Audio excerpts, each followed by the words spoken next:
Gobierno Regional del Callao, trabajando con honestidad y transparencia.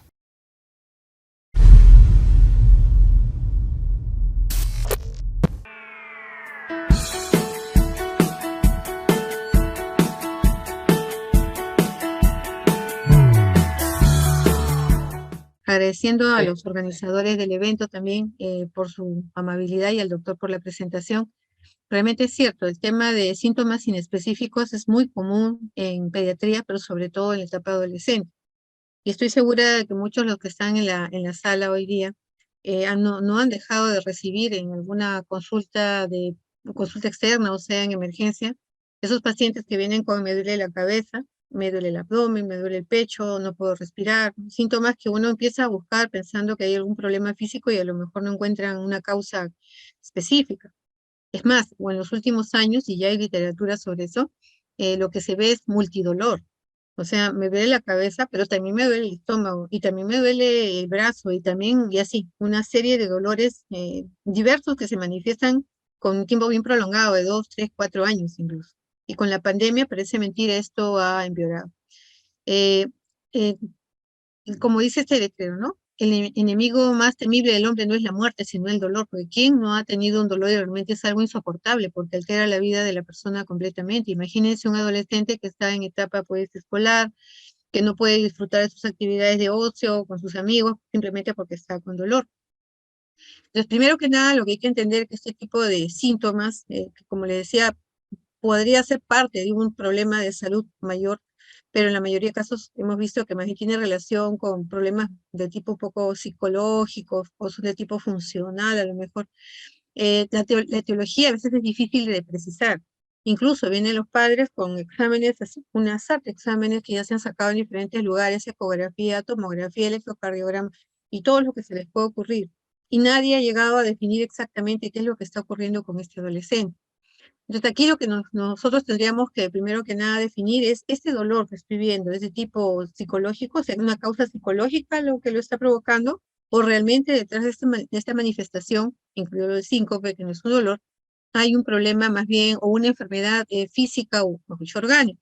Eso es lo primero que tenemos que ver. Y segundo, si realmente es algo grave.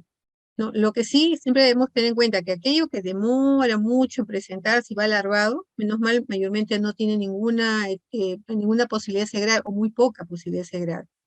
La mayor frecuencia de este tipo de manifestaciones es en las mujeres, en el sexo femenino, y tiene mucha relación la etiología orgánica o funcional con la edad.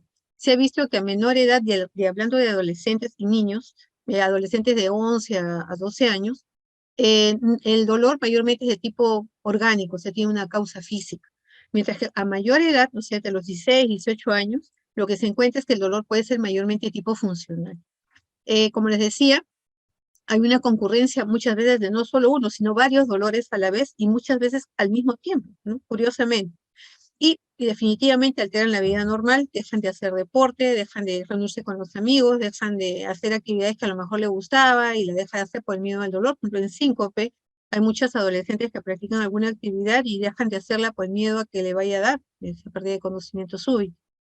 Y bueno, no, lo importante como profesionales de salud en general es no minimizar los síntomas, porque a veces tendemos a decir, pero si le han hecho tantos exámenes, seguro que no tiene nada, ¿no? No, hay que decirle, ¿sabe qué? Vamos a seguir investigando, pero hay una posibilidad de que este dolor tenga una causa a lo mejor psicológica. Vamos a evaluar las dos partes al mismo tiempo para estar seguros. Y además, recuerden siempre que cualquier diagnóstico, siempre, en este caso con más razón, se requiere una anamnesis y un buen examen físico, ¿no? En cuanto hace tiempo ya se hablaba de estos temas de los dolores en adolescentes, en niños y adolescentes, he encontrado que muchas veces los tiempos de enfermedad, este tipo de síntomas de dolor torácico, abdominal y cefaleas tienen hasta más de 3 meses de evolución. Y no es raro escuchar, como les decía, 2, 3 años de evolución.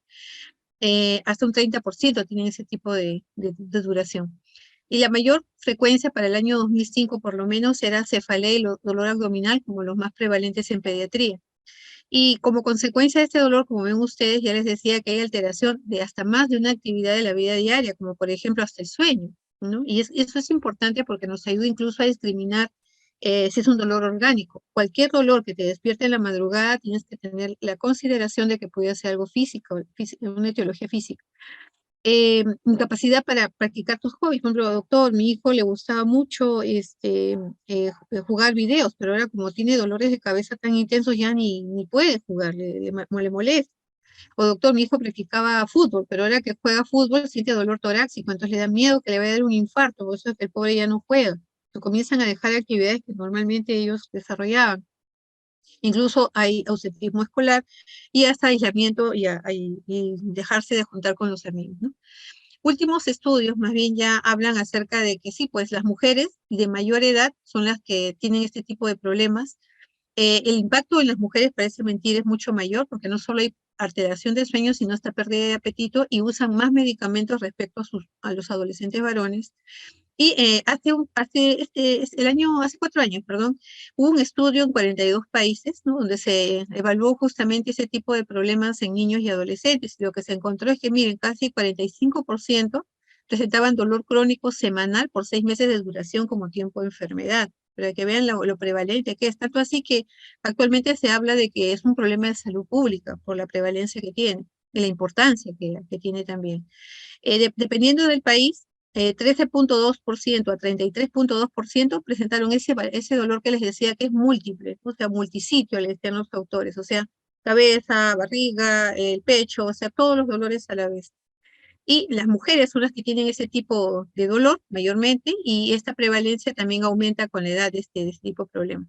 Entonces aquí lo importante es que el pediatra y que el profesional de salud que atiende a un niño o un adolescente con estos problemas tenga en cuenta de que es importante hacer un abordaje biopsicosocial, no solamente la parte física, sino también evaluar, por ejemplo, cómo es el entorno familiar, cómo es la escolaridad de este jovencito, si tiene algún problema dentro de la familia de violencia familiar, o a lo mejor es víctima de bullying, o a lo mejor es un adolescente con un problema ya psicológico o psiquiátrico, con un problema a lo mejor de autoestima baja, o un adolescente con depresión, ansiedad, ir analizando qué más hay allá del dolor, porque a veces nos centramos solamente en la parte física y nos olvidamos de lo que puede haber detrás, qué nos está diciendo ese dolor. Voy a bajar esto, a ver. En cuanto a cefalea, para empezar con el primer síntoma, en específico se ve más frecuentemente a mujeres, les decía, ¿no? Sobre todo, pero sobre todo entre los últimos años de la adolescencia, recordando que la adolescencia va de los 10 hasta los 19 años de edad, según la Organización Mundial de la Salud. Se ha encontrado a nivel mundial en diferentes estudios que hay una prevalencia de 66% de cefalea por lo menos una vez cada 3 meses entre adolescentes de 12 a 15 años y hasta de 40% por lo menos una vez cada semana. Las causas, por supuesto, son múltiples, ¿no? El 50% de las migrañas inician en la niñez y no tienen ninguna relación con problemas intracraneales, por si acaso, porque apenas empieza el dolor de cabeza o se hace crónico o va aumentando la intensidad, los padres se asustan mucho. Y lo primero que piensan es a lo mejor tiene un problema de un tumor cerebral, peor si se asocia con uso prolongado de celulares o pantallas. Los papás piensan, lo que puede estar teniendo es a lo mejor un tumor, quiero que le hagan una tomografía, una resonancia, ¿no? Es causa también este problema de inasistencia a clases por lo menos una vez al mes, hasta el 12% de adolescentes. Y ojo, siempre tengamos en cuenta que puede haber detrás de ese dolor un problema realmente serio. Como les decía, no hay que minimizar los síntomas. Si bien es cierto, tengo como buenas armas mi anamnesis y el examen físico, sin embargo, tengo que estar atento a ciertas posibilidades que pueden ser raras, pero que pueden ocurrir. Un accidente cerebrovascular, por ejemplo. La clasificación de las cefaleas tenemos las de tipo aguda, que duran menos de 5 días y no hay ningún antecedente previo de molestias similares. Muchas veces está asociada a algún problema de tipo respiratorio, infeccioso, mejor dicho, respiratorio alto, o a lo mejor un problema, algún tipo de problema reciente, ¿no? Que no hay manifestaciones pues, de compromiso general. En cambio, las crónicas pueden durar de 15 hasta 30 días o más. Y mayormente hay que tener en cuenta que hay algunas de tipo crónico que son no progresivas, son aquellas que se mantienen en el tiempo sin ningún aumento de la intensidad ni presencia de mayor cantidad de episodios, ¿no? Y sobre todo no está asociado a síntomas neurológicos. Cualquier dolor de cabeza es importante que hagamos una buena evaluación neurológica. Y en cuanto a las progresivas, son aquellas donde más bien nosotros vamos a encontrar que el dolor va aumentando en intensidad. Por eso siempre entre las preguntas que hacemos al adolescente, sobre todo, y lo bueno es que aquí podemos conversar y preguntarle a él, ¿el dolor está igual que el inicio? ¿Es más que el inicio? ¿O ha ido bajando en el tiempo? Las características del dolor también son importantes. Para cualquier dolor esto es válido. ¿Qué tipo de dolor tienes? Señálame con tu mano en qué sitio sientes el dolor, porque a veces nos dicen, a mi hijo, las mamás sobre todo tienden a intervenir mucho cuando quieren hacer la parte de anamnesis y ellas hablar, a mi hijo le duele el pecho. A ver, señálame en dónde te duele y nos señala pues el abdomen. O sea, a veces las mamás tienen una idea y la verdad es otra. Entonces es siempre importante pedirle al adolescente que por favor nos señale, sea en cefalea, dolor torácico, dolor abdominal, en qué zona está localizado exactamente el dolor. En este caso, en el tipo progresivo, la cefalea tipo crónica progresiva, hay una frecuencia que va aumentando en número de presentación, así como en la intensidad. Y ya hay síntomas neurológicos como mareos, náuseas, puede haber incluso alteraciones ya posicionales que nos pueden estar hablando de hipertensión endocraniana, ¿no? Según la etiología, pueden ser de naturaleza primaria, sobre todo cuando estamos hablando de migraña, las cefaleas tensionales, que son las dos más comunes que se encuentran en adolescentes. Las secundarias más bien van asociadas a algún otro problema, por ejemplo, problemas visuales. No logro ver bien, doctora, y esa es una pregunta, como digo yo, que siempre se tiene que hacer a los adolescentes. ¿Cómo va tu vista? Y cuando yo hago la pregunta de rendimiento escolar, aprovecho ahí de preguntar, ¿cómo ves tú? ¿Tienes algún problema? Y a veces las papás saben, ¿no? Y de repente el adolescente dice, sí, doctorita, cuando yo miro la pizarra no veo bien, tengo que achinar los ojitos. O doctorita, sí, me duele acá la cabeza. ¿Y tú cómo ves la pizarra? ¿La ves bien? No, doctorita, me tengo que acercar para mirar, o mi cuaderno cuando lo veo me arden los ojos. Entonces ya ahí te está diciendo pues que hay un problema probablemente de naturaleza visual y necesita una evaluación oftalmológica. Tomar la presión, eso también, no solo en los que les duele la cabeza, sino en general, un examen completo adolescente tiene que tener toma de presión arterial, por lo menos 2 veces al año, por lo menos. En el caso de la migraña, como les decía, es uno de los más frecuentes, las frecuentes causas de cefalea. La mayor frecuencia es aquella que no tiene aura. Es un dolor de cabeza muy intenso que muchas veces hace que el adolescente pueda acabar hasta incluso en emergencia. Hasta punción lumbar, ¿no? Que piensan que es una encefalitis, a lo mejor un problema de naturaleza neurológica, ¿no? Y al final no se encuentra nada. Entonces es muy importante tener en cuenta el factor hereditario. Preguntar, ¿quién más tiene el dolor de cabeza? Es clásica, ¿no? La consulta entra la mamá con el adolescente, la traigo por dolor de cabeza. Empieza uno a preguntarle los síntomas clásicos, ¿no? Aumenta con la luz del sol, aumenta con el ejercicio, con la luz empeora, con el ruido empeora, cuando estás estresada es peor. ¿Me puedes señalar con tu mano en dónde es biparietal o uniparietal? A diferencia de la migraña de adultos, no se cumple la hemicrania que se describe, sino que da el nombre, a la migraña, sino puede ser biparietal hasta en tipo opresivo, tipo latido, varía incluso en la forma en algunos casos, y va asociada con palidez, vómitos, mareos, ¿no? En algunos casos. Entonces, el paciente cuando está con la crisis realmente luce enfermo. Entonces, uno le va preguntando esto al adolescente, ¿y con qué te calma? Ah, cuando tomo pastillas. ¿Y con qué te calma? ¿Con dormir también? Sí, doctora, apago la luz, me acuesto y duermo. Ah, ya. ¿Quién tiene migraña? Y la mamá, yo tengo migraña. Y lo que su hija está narrando, doctora, igualito me pasa a mí. Entonces, ya estamos prácticamente llegando a un diagnóstico, casi en un 90% de posibilidad, porque tenemos el factor hereditario, las características clínicas, ya está casi el diagnóstico, ¿no? Eh, en cuanto a la exploración física en cefalea, como en todo paciente, siempre la evaluación debe ser completa, viendo la parte general, posibilidad de infecciones, ¿no? Que sean las causas del dolor, si ha habido fiebre, si ha habido siempre problemas respiratorios tipo sinusitis, no olvidar eso, ya les decía también de los problemas visuales. La articulación temporomandibular, cuando hay subluxación, también puede dar dolores de cabeza, pero van asociadas a una zona específica donde está la subluxación. De todas maneras, es bueno preguntar y hacer la evaluación de la articulación, si hay crujidos cuando uno abre la boca, alguna alteración neurocutánea que nos pueda decir a lo mejor acá hay una enfermedad, como por ejemplo la neurofibromatosis, ¿no? Que pudiera estar por ahí, si hay alguna alteración en el resto del examen. En la parte neurológica, si hay compromiso de la conciencia, cómo están los pares craneales, la fuerza, el tono, los reflejos, si hay sensibilidad conservada, si hay alteraciones para la marcha, la estabilidad o el equilibrio, y hacerle en algún momento fondo de ojo para poder verificar que no vaya a haber algún problema de edema de papila.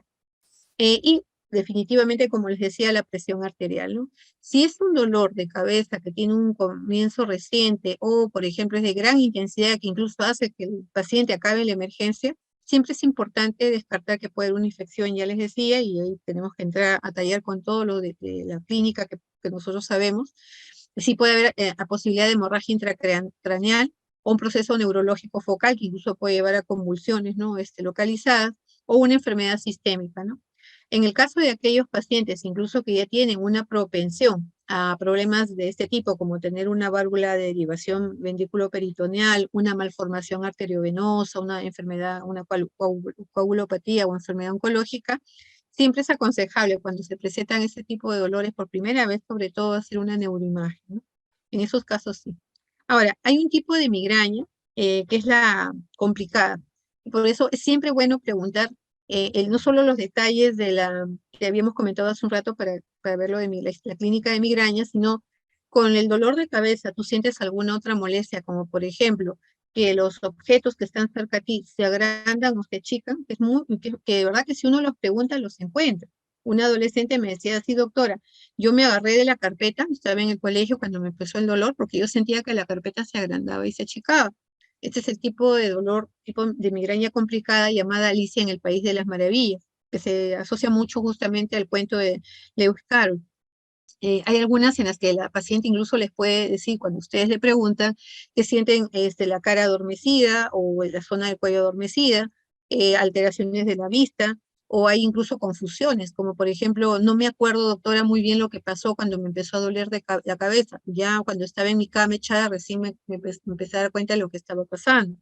Entonces, estas son señales de que puede haber ya un compromiso orgánico. Pues siempre preguntar si hay compromiso neurológico en el anamnesis y también si hay algún síntoma de estos. Y en el examen neurológico también la evaluación, ¿no? Ya les decía que en cualquier caso, migraña es diagnosticada clínicamente y muy importante el antecedente familiar. Y los exámenes auxiliares no son mandatorios. Ojo, porque a veces vienen ya los adolescentes con tomografía, resonancia, o la mamá viene muy urgida pidiéndonos una resonancia que le hagan de inmediato a su hija. Les decía pues que el miedo mayor es que haya una tumoración, ¿no? Pero si uno encuentra clínicamente al paciente estable, realmente no vale la pena, y si hay más aún, perdón, posibilidad o ya casi cantado, como digo yo, el diagnóstico de migraña o cefalea tensional, realmente hacerle exámenes de neuroimágenes no es lo más adecuado. Se pide neuroimagen sí cuando hay una cefalea severa, que es recurrente o peor que va en forma progresiva, si cambia el tipo de cefalea a mayor intensidad, a mayor frecuencia, o por ejemplo ya se asocian estos síntomas o signos neurológicos pues que estábamos comentando. Incluso si yo veo que hay posibilidad de que hay hipertensión endocraniana, o sea, dolor con maniobra de Valsalva, se levanta desde la cama ya con dolor de cabeza, realmente ya puedo estar pensando de que puede haber este problema, entonces puedo hacer una punción lumbar con manometría para ver si hay algún problema adicional, ¿no? A nivel de los ventrículos. Recordar también que si bien es cierto, nosotros, la mayoría de casos no son de naturaleza maligna, en adolescentes hay tumoraciones del sistema nervioso central. Entonces es prevalente en nuestros jóvenes. Por ejemplo, miren aquí de 10 a 14 años, y a partir de los 5 años, cómo aumenta, ¿no? Hasta los 14 años, la mayor prevalencia de tumores del sistema nervioso central. Entonces, doctora, entonces, ¿cómo hago? ¿En qué momento yo me preocupo de que pueda ser un problema, un tumor del sistema nervioso central? Cuando yo veo síntomas neurológicos, cuando veo que hay signos de hipertensión endocraniana, cuando veo que ese dolor va aumentando en intensidad y frecuencia, ahí sí me tengo que preocupar. Alteraciones de la marcha, disartria, en el fondo del ojo yo veo que hay problema, entonces ni hablar, ahí sí tengo que hacerle por lo menos una neuroimagen para descarte, ¿no? Las indicaciones ya les decíamos, ¿no? Sobre todo si hay alguna posibilidad de que tengas ya una sensibilidad especial para una complicación, como una válvula ventrículo-peritoneal, alteraciones del comportamiento. Un adolescente que a lo mejor siempre estuvo tranquilo y de repente empieza a ser violento, no quiere estudiar, se pone agresivo con los padres o con la familia, incluso en general, que altera el sueño, ahí sí también tendría que yo recurrir a exámenes auxiliares para verificar que no vaya a haber un compromiso realmente neurológico como fondo de esta cefalea. El tratamiento realmente, cuando yo estoy casi segura que es migraña, definitivamente la primera cosa que debemos hacer es darle aire. O sea, cualquiera, desde paracetamol, ibuprofeno, naproxeno, incluso ya escalando un poquito más que ketorolaco podría ser una buena alternativa. El metamizol, que es tan conocido por nosotros, podríamos también usarlo. Y esto es más que nada un poquito como que trabajar con qué te va bien. Porque eso es hasta que yo, por ejemplo, pueda derivar a este paciente con un neurólogo pediatra para que dé, como le digo, yo le digo, le estoy poniendo la pelota en la puerta del arco para que la patee, porque esto es casi una migraña. Pero yo necesito que le haga el seguimiento. Que le haga el seguimiento es su problema porque es probable que esta migraña lo acompañe hasta la vida adulta. Entonces, yo tengo que ir conversando ya con el adolescente acerca de qué medicamento puede usar durante las crisis, ¿no? Ya si veo que es una migraña que no cede el primer tratamiento, segundo, que se hace muy frecuente y altera su actividad normal y necesita tratamiento profiláctico, tengo que derivarlo con el neuropediatra. Y aquí vamos con algunas indicaciones ya más de tipo general, por ejemplo, enseñarle que hay alimentos que a lo mejor, ojo, no todos, no es como antes se decía, tienes que retirarlo. Es probable que algunos alimentos causen aumento de la crisis de migraña, sí, chocolate, cocoa, cafeína, café en general, que tiene las gaseosas que tienen cafeína, los embutidos, tendríamos que observarlos, porque cada caso es totalmente diferente. Incluso hablaban del Ajinomoto por glutamato monosódico, entonces hay que decirle al adolescente, va a depender de lo que tú sientas. Si tú ves que con estos alimentos notas que incrementa el dolor o cuando lo comes te desata una crisis, retíralo de la dieta. Pero si tú ves que tú estás comiendo tu chocolate y no te duele la cabeza ni te aumenta más, sigue con el chocolate porque no hay ninguna necesidad de restringirlo. Lo que sí se sabe es que la migraña empeora cuando la persona está estresada. La primera cosa que tenemos que buscar es ver nivel de ansiedad con un psicólogo y trabajar terapia de relajación o buscar si hay necesidad incluso de manejo de un especialista en salud mental como un psiquiatra. La parte del sueño, tiene que dormir sus 8 horas diarias de sueño. La falta de sueño empeora las crisis. ¿Y qué adolescente duerme bien? ¿No? Se ponen con el celular, se quedan hasta tarde haciendo sus clases o se ponen simplemente a mirar el internet y pues lamentablemente sus horas de sueño perturbadas. Y encima, como están con el aparatito, el estímulo visual de la luz puede desencadenar más crisis. Entonces es importante educar a los adolescentes para que no estimulen a que haya más dolor. Ayuno prolongado también se ha visto de que puede llevar a condicionar crisis, eso también, la hidratación adecuada es parte del tratamiento también que se le debe indicar, y en el ataque, usar un tratamiento de AINES lo más rápido posible.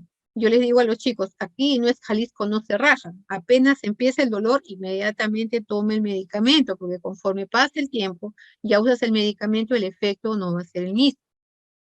Cuando yo tengo el dolor de migraña agudo, reposo es muy importante, ¿no? Echarse a descansar en una habitación oscura, sin mucho ruido, y ahí hay otra recomendación más. Por favor, los audífonos. Nos encanta escuchar música, ¿no? Y ponemos volúmenes altos o estamos cerca al parlante con todo el volumen. En una persona, en este caso adolescente con migraña, hay que pedirle, por favor, que no haga uso indiscriminado de altos volúmenes de estos aparatos, ni por muchas horas, ¿ya? Bueno, en estos pacientes siempre hay que tratar pues de pedirles, ¿no? Que hagan ese tipo de observaciones en su vida normal, no hay cambios, como le digo, que hacer. En el tratamiento ya les decía, el ibuprofeno es un buen medicamento, el paracetamol, el naproxeno, el metamizol, a las dosis comunes podríamos usar las dosis máximas, sí, se puede usar, pero siempre protegiendo la mucosa gástrica, que lo tome con alimentos, ¿no? Que no lo tome con el estómago vacío, con bastante líquido, e incluso podríamos dar ketorolaco endovenoso en los casos agudos, cuando vienen a la emergencia, y puede surtir efecto calmando el dolor por lo menos. En algunas ocasiones, lamentablemente hemos tenido que hacer combinación de paracetamol con metamizol oral. No es lo más aconsejable porque podríamos potenciar efectos adversos, pero en algunos casos digo, a veces usar los dos para cortar la crisis, solamente para cortar una sola vez, podría ayudar, ¿no? También, ya les decía, la parte no farmacológica, la educación, justo lo que hemos estado comentando hace un rato, las terapias de relajación, el deporte. Si bien es cierto, la migraña puede desatarse por actividad física, hacer deporte en forma regular más bien puede ayudar a mantener un nivel de intensidad de dolor o frecuencia de dolor menor. Programas de entrenamiento para el dolor y para evitar el dolor y hacer retroalimentación también, ¿no? Ahora, Si yo veo, como les decía, que este dolor va repitiéndose muy seguido o no hay un control adecuado con la primera línea de tratamiento, entonces ni hablar, tengo que derivarlo a un neuropediatra para que inicie tratamiento profiláctico. Y muchas veces lo que se usa es propanolol, flunaricina o topiramato, incluso en algunas ocasiones hasta amitriptilina, ¿no? Entonces, el tratamiento en este caso es individualizado. Se va desde el tratamiento agudo, que ya hemos comentado, hasta las medidas no farmacológicas que también ya estábamos viendo, la dieta, el descanso, incluso algunas actividades de recreación para salir de la parte de estrés, y el tratamiento preventivo como algunos medicamentos, ¿no?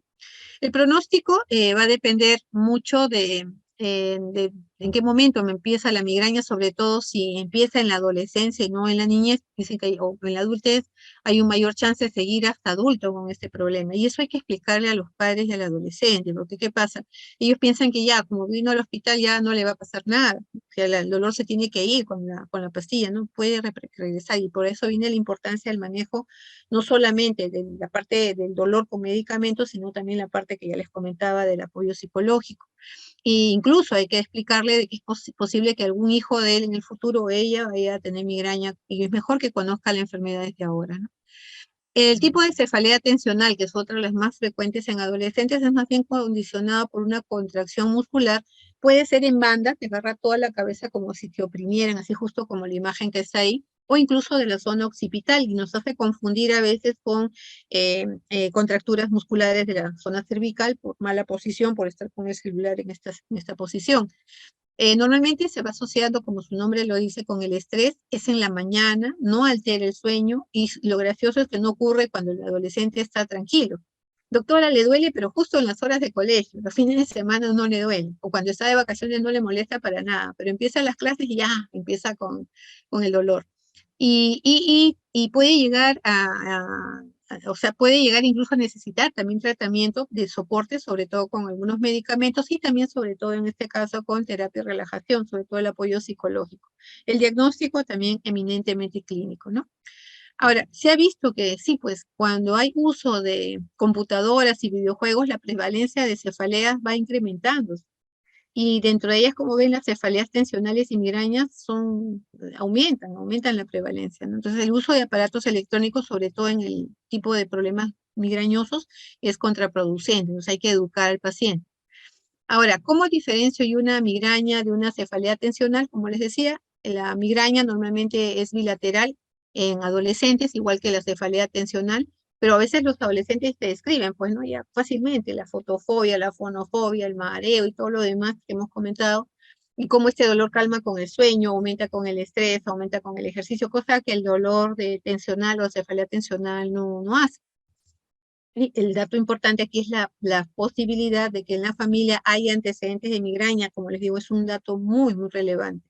¿Cuándo derivo a un neuropediatra? Cuando no estoy muy segura de la etiología del dolor, cuando es muy seguido, de mayor intensidad, haciéndose progresivo, síndrome de hipertensión endocraniana, no retrocede ante el tratamiento, también igual sea la migraña o el tensional, hay una alteración visual notoria, o hay compromiso neurológico o migraña hemipléjica familiar, o hay asociación con síncopes. Entonces ahí sí yo tengo que ya empezar a derivar con un especialista en neuropediatría para que pida los exámenes que necesita o le dé otro tipo de tratamiento un poquito más avanzado, ¿no?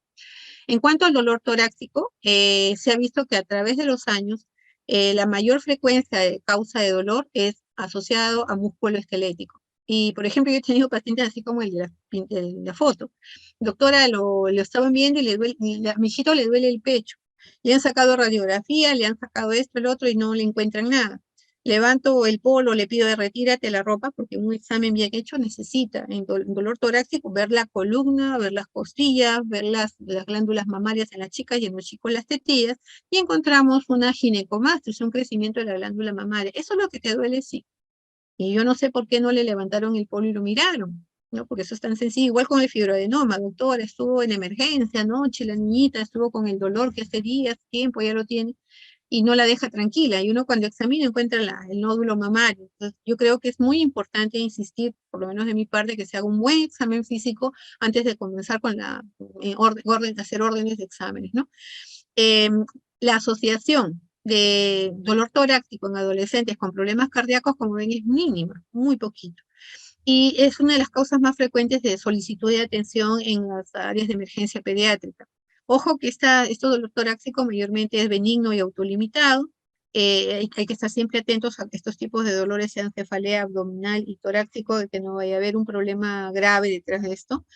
Cuando tienen menos edad, menos de 12 años, sobre todo los adolescentes jóvenes, es 2 veces más frecuente asociado a problemas respiratorios o cardíacos, pero siempre tengamos, como les digo, en la cabeza de que la causa cardíaca es más alejadita, excepto que encontremos señales de compromiso cardíaco, ¿no? Siempre es suficiente, mayormente la anamnesis y el examen físico mayormente es suficiente, y los exámenes auxiliares van a pedir en caso de que yo encuentre alguna señal de compromiso cardíaco o algún compromiso respiratorio. A veces parece mentira, tiene un efecto terapéutico, como dice ahí, porque los padres vienen tan ansiosos, el adolescente viene tan ansioso, incluso piensan, me está dando un ataque cardíaco, doctora, ay, me seguro mi corazón, yo siento que se me para, que no sé qué. Uno le saca el electrocardiograma y le dice, aquí está normal. Y eso parece mentira, calma al paciente. Entonces hay que analizar cada caso en forma individualizada, porque no a todos se les va a sacar el electrocardiograma, pero si yo veo que eso me puede ayudar a que estén tranquilos y que me den el espacio y tiempo para seguir haciendo el examen, a lo mejor vale la pena. Entonces hay que analizar cada caso. Cuando se ha hecho evaluaciones en pacientes, por ejemplo, estos 135 niños que habían venido y se cuentan adolescentes ahí a una emergencia para poder ser evaluados, ¿no?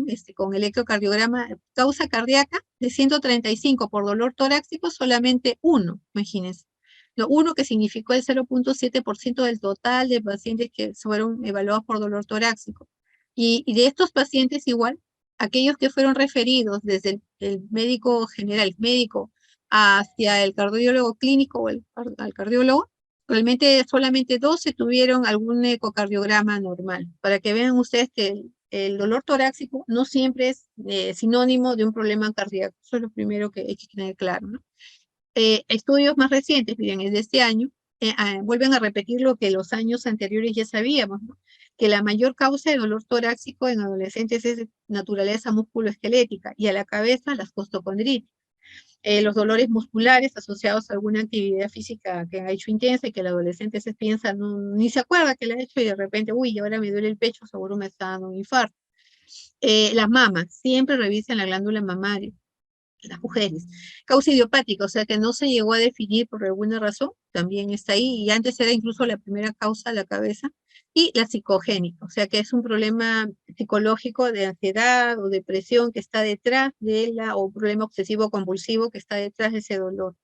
Solamente en estos pacientes que fueron evaluados, 1,1%, miren, fue de causa cardíaca y menos del 3% de toda la población estudiada en este trabajo requirió una hospitalización por ese dolor torácico. ¿No? Pues acá están viendo, ¿no? Que lo músculo esquelético es lo más frecuente y de lo músculo esquelético lo que encuentran es ese dolor en la pared torácica, ¿no? Asociada a las estructuras que es el músculo en sí, a la glándula mamaria o a los costocondral, ¿no? Y miren, en el examen, pues en el examen físico, la mayoría normal, ¿no?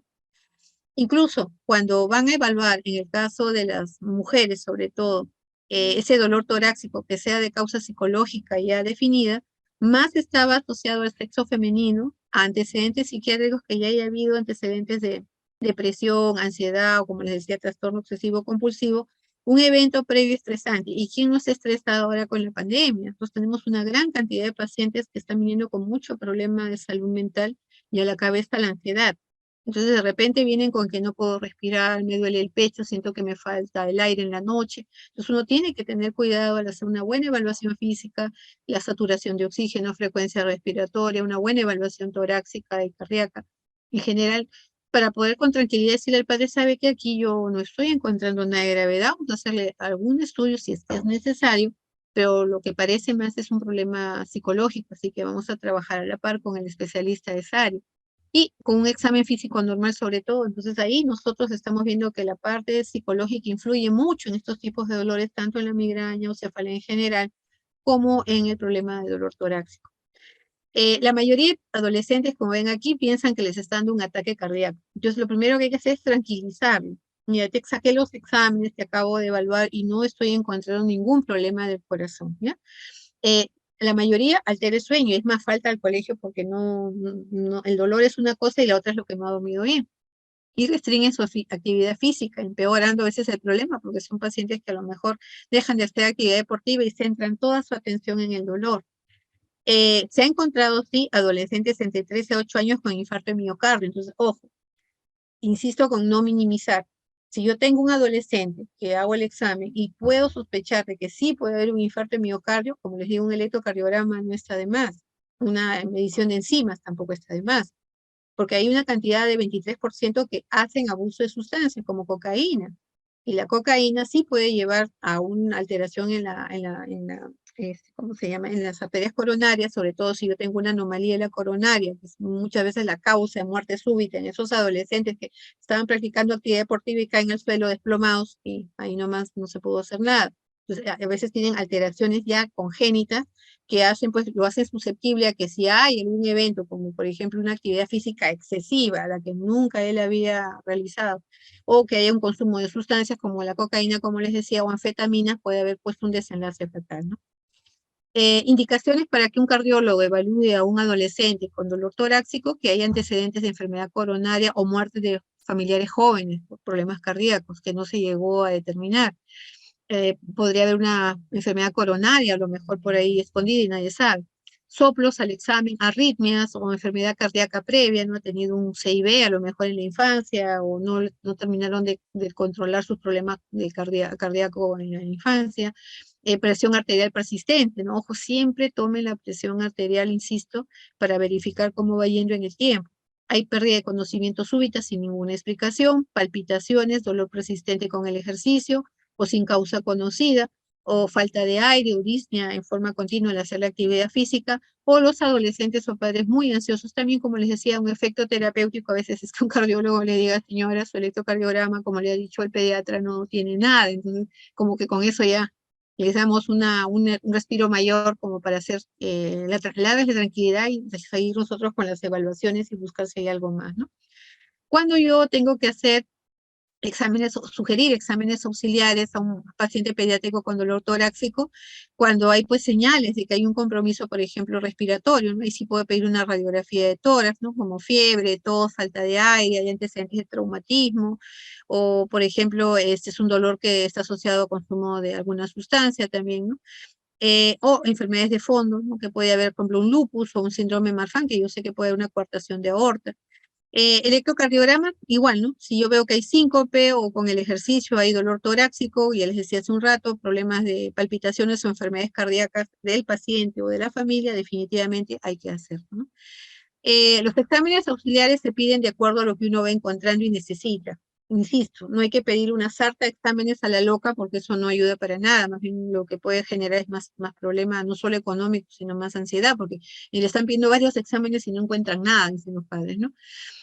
Nosotros podríamos empezar con una simple radiografía de tórax o si no incluso pedir una radiografía de corazón y grandes vasos si yo encuentro un soplo o encontré alguna posibilidad de alteración cardíaca.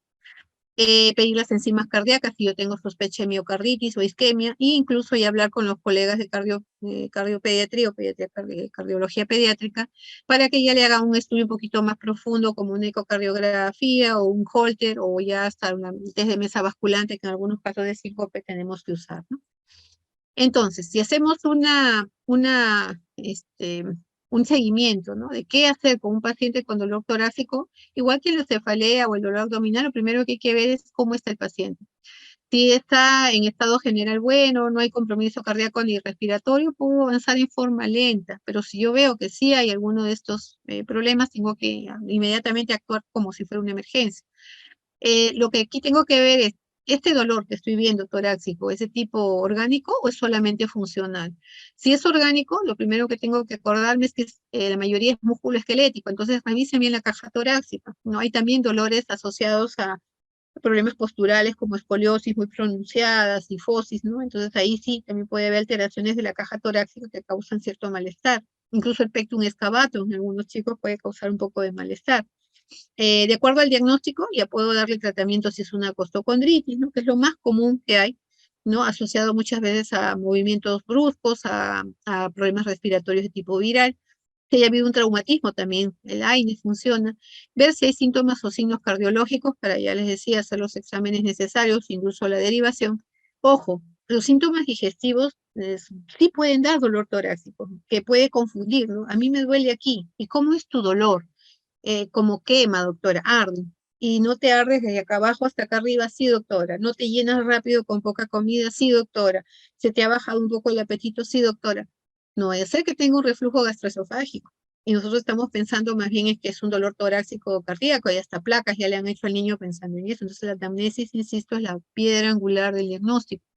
Síntomas o signos respiratorios, ya tendríamos que ir pensando en esas posibilidades. Si yo no encuentro ninguna causa orgánica, incluso poder pedir exámenes y no salió nada, entonces ya tengo que ir haciendo la intervención de la parte emocional, buscando posibilidades de enfermedades, ¿no? Y dándole, de acuerdo a lo que necesite, terapia y relajación, o incluso ya, si lo va a ver el especialista en psiquiatría, para que le dé algún tratamiento para su ansiedad o depresión, ¿no?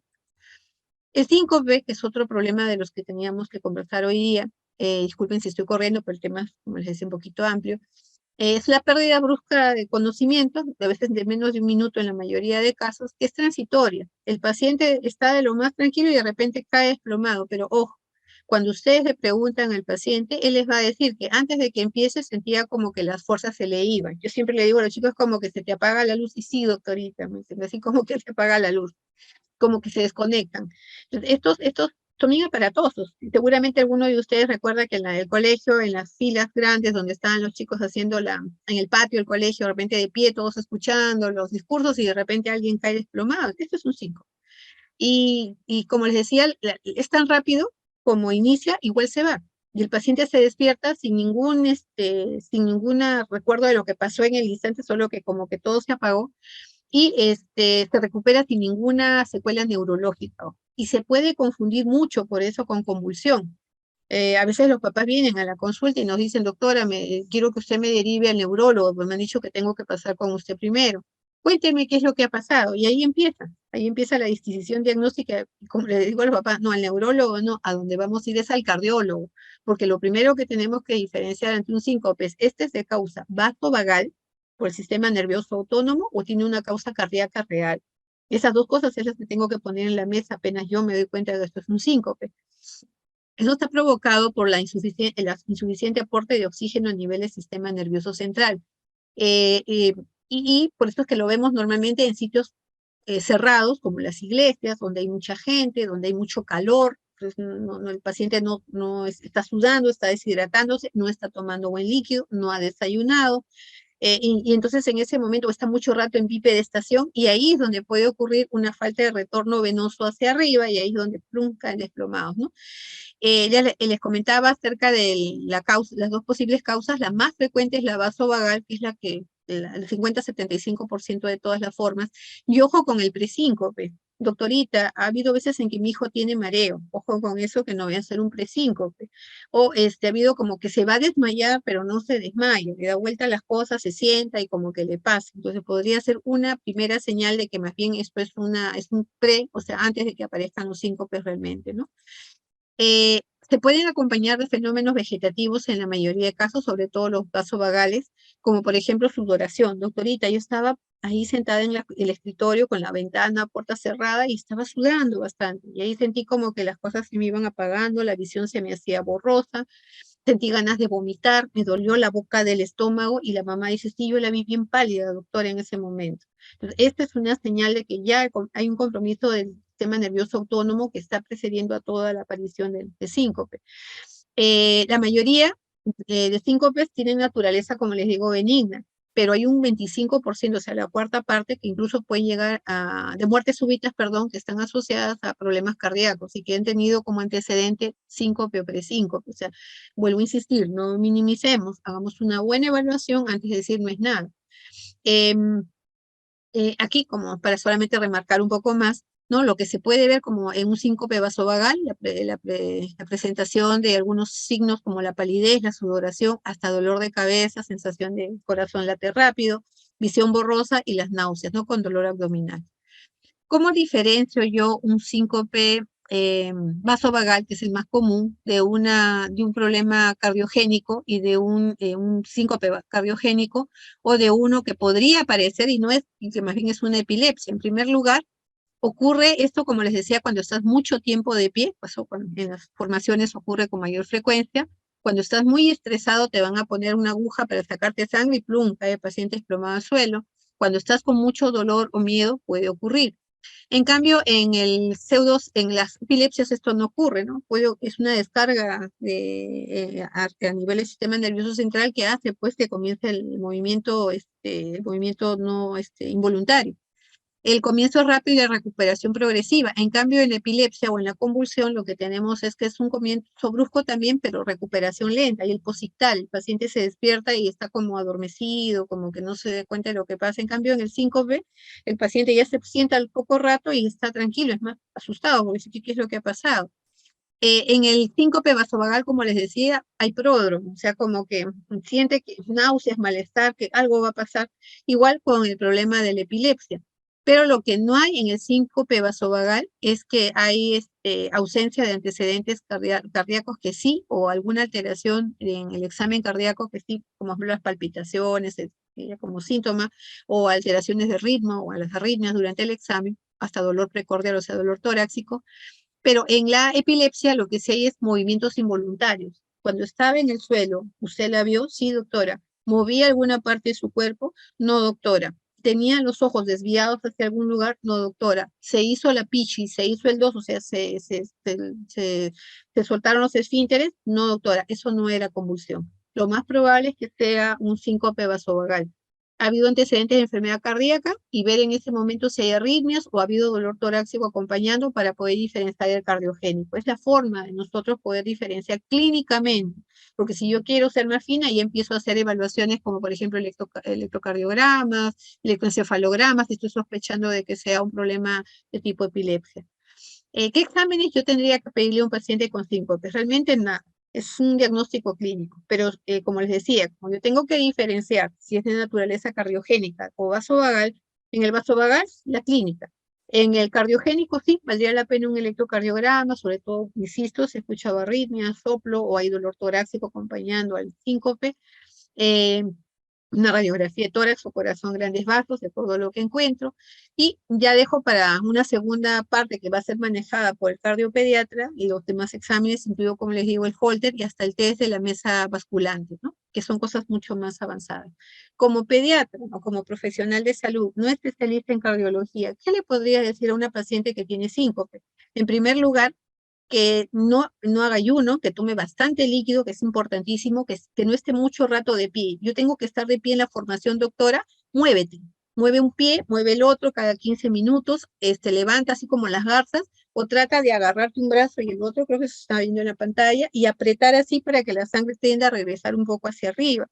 Si tú sientes esa sensación de que algo va a ocurrir, no esperes, te echas en el piso, doctora, qué roche, no importa el roche, peor que te caigas de cara y te vayas a romper un diente o te fractures el tabique nasal. Te echas y ya tienes que haberle hablado a tu profesora, a los compañeros, a la familia, para que te levanten las piernas hacia arriba. Y si estás solita, levantas las piernas sobre el sofá, sobre la silla, para que la sangre retorne más fácilmente y no tengas el problema, no se llegue a concluir. Y si es posible, meter un poco de sal debajo de la lengua. Ayuda a que pueda subir un poquito la presión arterial y pueda mejorar el retorno. No estar en bipedestación prolongada y no hacer ejercicio excesivo, sobre todo en días calurosos, ¿no? En cuanto al dolor abdominal, que es el último, y voy a correr un poquito acá ya también por el tiempo, se presenta sobre todo, como vemos, en el sexo femenino, y tengo que diferenciar el dolor funcional, que es muy común en adolescentes, del orgánico. El orgánico es más sencillo porque los síntomas nos llevan ya a determinados problemas, sobre todo lo que es muy común en adolescentes, que es el estreñimiento, que es causa muy común de dolor abdominal orgánico. Seguido de los parásitos, seguido de problemas asociados a menstruación, sobre todo en mujeres, las gastritis o reflujos gastroesofágicos. En los criterios de Roma del año 2006 están relacionados más a dolores de tipo funcional, aquellos dolores intermitentes o constantes, mínimo de 2 meses de duración. Por eso es importante preguntar siempre el tiempo. Y el 90%, como les decía, en adolescentes de tipo funcional, sin que yo encuentre ninguna causa, ni estructural, ni bioquímica, ni fisiológica que me diga, esta es la causa del dolor. La anamnesis tiene que ser completa. Y en adolescentes, con más razón, hay que preguntar datos sobre inicio de relación sexual, dismenorrea, sobre posibilidad de enfermedades urológicas, como está el testículo, y ojo, siempre hay que examinar pues por la parte genital en el varón cuando hay dolor abdominal, porque es un dolor referido, sobre todo si es abdomen bajo, posibilidad de embarazo, si es que hay consumo de sustancias y si está haciendo trastornos de conducta alimentaria. A veces vienen adolescentes que están haciendo bulimia o la anorexia purgativa, o sea, están provocando el vómito y vienen con ardor epigástrico, dolor de barriga inexplicable, porque están usando laxantes y están usando productos para bajar de peso. Los antecedentes familiares muy importantes, si ha habido antecedentes de colon irritable, enfermedades intestinales inflamatorias, o ha habido, por ejemplo, una gastritis, reflujo, o incluso trastornos mentales o enfermedades como la porfiria, ¿no? O las púrpuras. La localización, insisto, importantísimo que el adolescente nos señale dónde está el dolor. Y aquí solamente para repasar que el estreñimiento es una de las causas más frecuentes de dolor en adolescentes, dolor abdominal. El tipo funcional, miren, también muy frecuente, así que no tiene causa orgánica. Bueno, y agudos, las apendicitis. Enfermedad inflamatoria pélvica, ya tienes relaciones sexuales. ¿Cómo son estas relaciones? ¿Usas métodos anticonceptivos? A lo mejor son varias parejas las que tienen. La dismenorrea, la rotura de folículos ováricos también puede dar dolores a repetición. La endometriosis común, dolores menstruales muy intensos que son que a veces uno les hace la ecografía, no encuentra nada, no hay nada, pero no se preocupa de derivarlo al ginecólogo para un examen laparoscópico donde sí se puede encontrar la endometriosis y un embarazo, un embarazo complicado. Los criterios de Roma, que fueron dados, ya como les decía, hace un tiempo atrás, tiene clasificado 4 tipos de dolores abdominales crónicos de tipo funcionales. La dispepsia funcional, que es aquel disconfort del hemiabdomen superior, que se presenta una vez por semana por 2 meses y que no cede con la defecación. Eso es otro punto. ¿Te duele cuando defecas? No, doctora. Entonces, siempre hay que preguntar la asociación orina, menstruación y lo que es defecación al adolescente con dolor abdominal. Síndrome de intestino irritable es asociado a la alteración de la motilidad intestinal, ¿no? Sí mejora con la defecación. La migraña abdominal, que también está asociada a la migraña en sí. Es un dolor abdominal paroxístico que va con bajo apetito, dolor de cabeza, náuseas, vómitos o palidez y tiene antecedentes de migraña o esa cinetosis, que es esos mareos o náuseas, incluso vómitos que uno tiene al viajar trayectos largos, que también es relativamente frecuente. Y el síndrome de dolor abdominal funcional, que no tiene ninguna de las características de las 3 previas, ¿no? Siempre los exámenes, insisto, van a ser de acuerdo a lo que uno encuentra en la anamnesis o el examen físico y podemos pedir de base un hemograma, parasitológico, un examen de orina, creatinina si yo sospecho que puede haber un problema renal, y si hay sospecha de un problema hepático, puedo pedir función hepática, el páncreas incluso lo puedo evaluar, y ya de acuerdo a lo que yo voy viendo, y en el examen y el anamnesis, insisto, puedo pedir algunos otros exámenes. Ojo, yo veo mucho abuso de ecografías. Doctora, lo primero que le han hecho es ecografía y no se preocuparon de pedir un examen de orina y parasitológico. Lo más común que puede haber de problema orgánico, no solo estreñimiento, es parasitosis. Entonces hay que pedir lo más frecuente primero antes de estar pidiendo cosas raras o más complicadas. Perdón. Ay, ya. El algoritmo que deberíamos seguir es, primero que nada, ver si estos episodios van más de 2 meses de evolución. Por eso para mí siempre, por todos les machaco, por favor, el tiempo. Hace tiempo, por favor, me puede decir si es un año, un mes, 15 días. Para mí es mucha ayuda ese dato.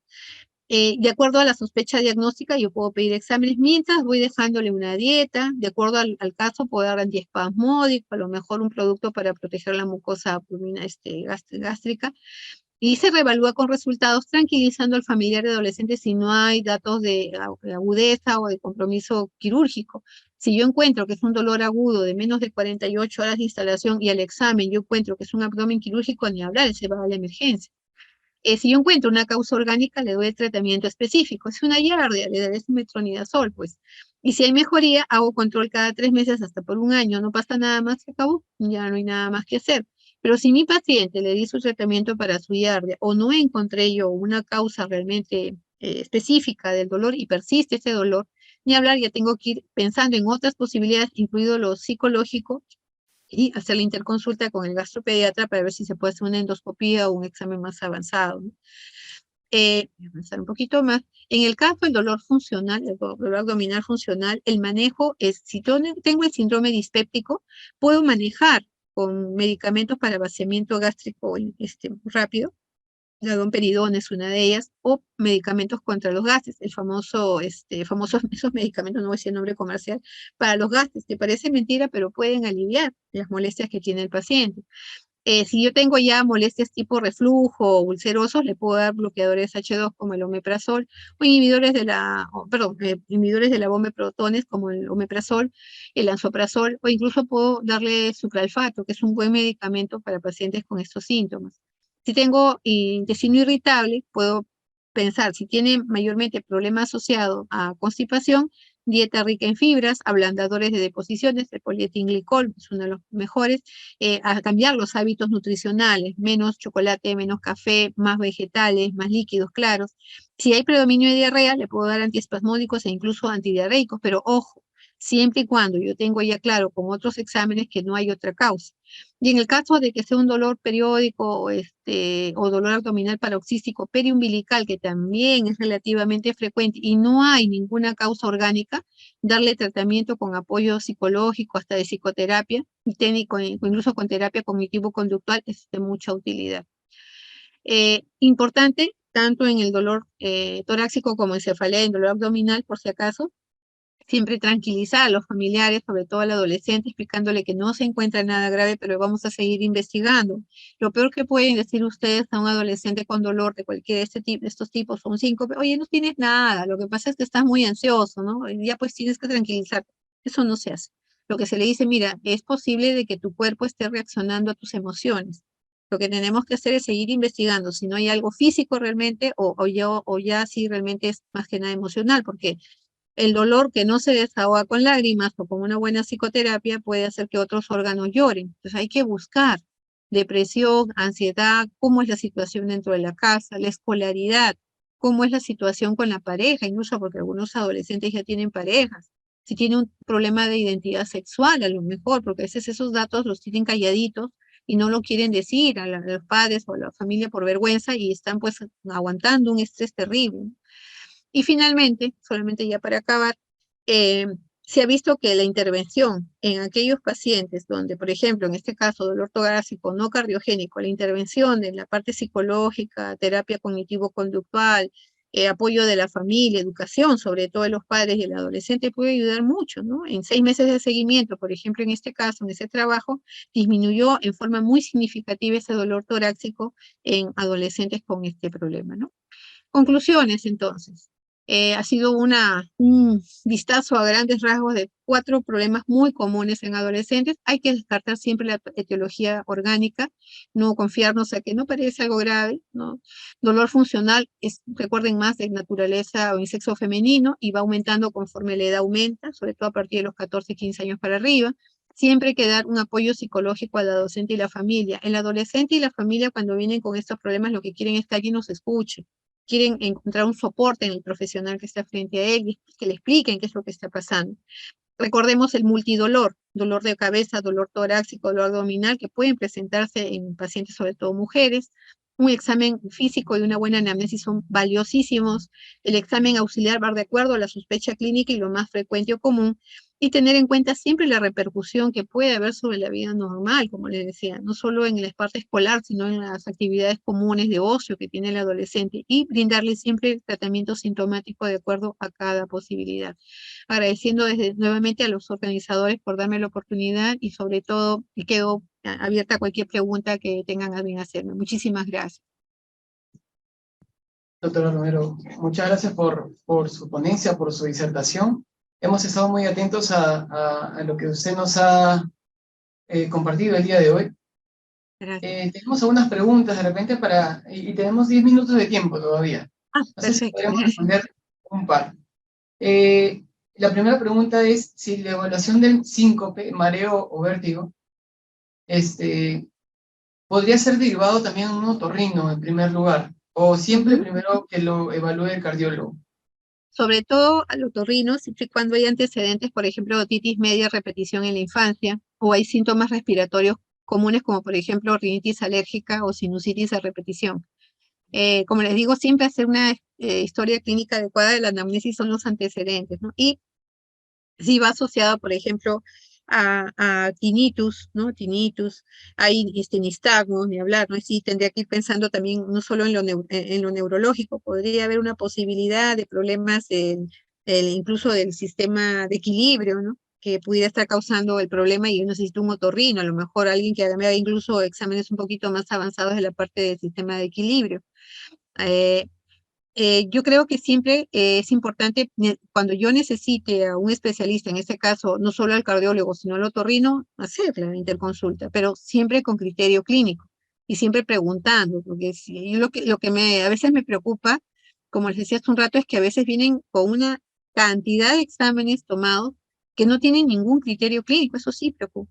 Entonces, si yo tengo sospecha de que puede haber compromiso otorrino, que está causándome el mareo, ni hablar, tengo que recurrir a un otorrino, ¿no? Pero si yo tengo más bien ya síntomas, los signos como arritmia, palpitaciones, dolor al ejercicio, antecedentes familiares de problema cardiológico, ni hablar, yo tengo que ir pensando en la posibilidad que este paciente necesite pasar con el cardiólogo antes que con cualquier otra persona, ¿no?